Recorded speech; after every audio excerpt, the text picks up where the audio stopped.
Hi, this is Diane for the third thing in our list, which is morning rituals to de-stress, to bring less stress into your life in just 10 minutes a day.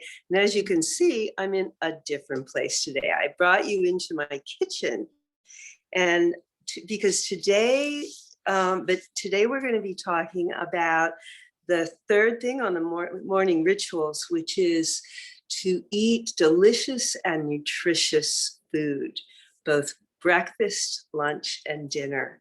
And now keeping it in my 10 minutes a day is going to be a little tricky. So I wanted to just give the caveat to you to say that in that first morning ritual, take a little bit of time to just imagine what you're going to feel like if you have eaten nutritious and delicious food during the day. You may think about what you're going to have for lunch, for example, and you could think about how you're going to be preparing your dinner. So the one thing that I would say, and I'm going to open this conversation into, a very large topic, but we can do it in this time together. So the main idea is to bring fruits and vegetables into your diet as much as you can. And there's a number of other kinds of foods that are going to supplement that. For example, eating healthy fats is one thing that you can do. Let me show you my olive oil, bringing olive oil more fully into your diet.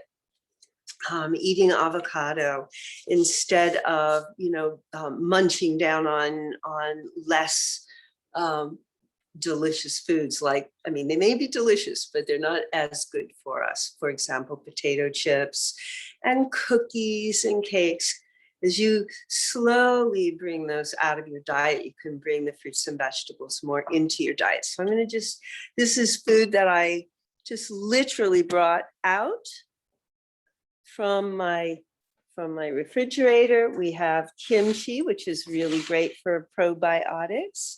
Having a little bit of that on your sandwich or for your lunch. Of course, we have beautiful fruits and vegetables and all of these things that are really going to make a big difference when you incorporate that into your cooking.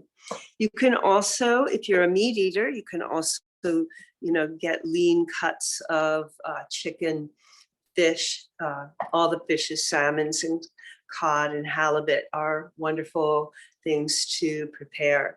And I often try to do it as absolutely simply as possible. So you might have noticed that I do have some bulk items like the tomatoes. It's just barely spring here. So bulk items you can bring, buy a lot of fruits and vegetables, and then you're going to feel like you have to eat them before they go bad. So it's really incentive to keep that going.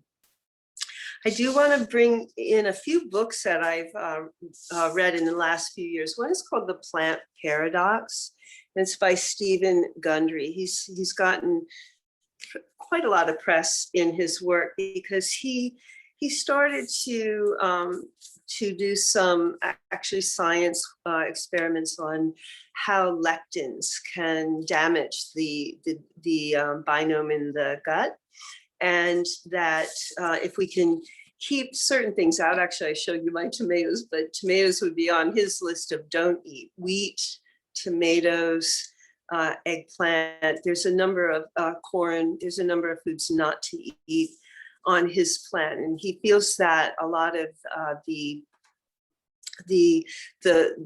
great movement of ill health or poor health in our land has really come from not being able to digest foods that we really thought were good for us, so that are not such good food to eat. And another one that I wanted to bring show you is this other book that is called Medical Medium by Anthony William.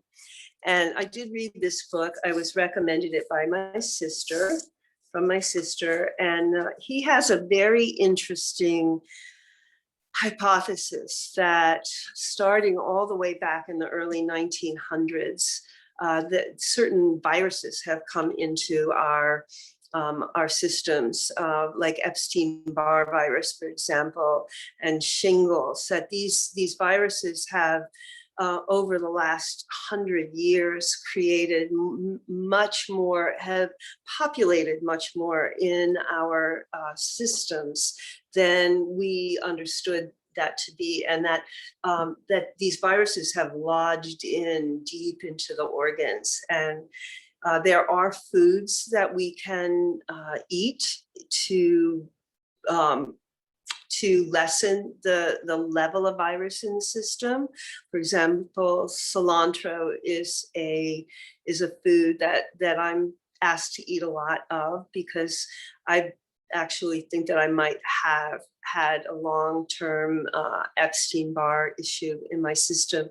And you take this with a grain of salt, real salt, and do the best that you can. But there's really a lot of support that we have to eat better. I would say that keeping the chemicals out of your food, even diet Cokes, for example, there's so much non-nutritious food and chemicals that are now just assumed, are going to be in all foods. The ketchup, the salt, the corn syrup, all of those things are really not good for you. So if you can keep the chemicals out, you're going to eat just very pure, nutritious food. Don't go for the sauces that we've become accustomed to, that will have maybe MSG in them, and more dangerous kind of foods for our system to be able to release. And then, just use your common sense.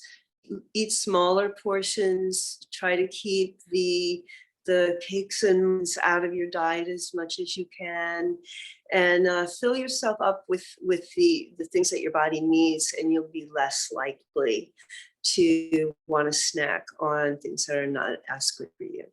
So that's all I'm going to share with you today. And in that morning ritual time, just imagine what having hydrating, drinking lots of water, and bringing these delicious pure foods into your body during the day is going to do for you. You'll be so happy that you did. Hey, this is Diane from healingintoabundance.com, and I'll see you tomorrow.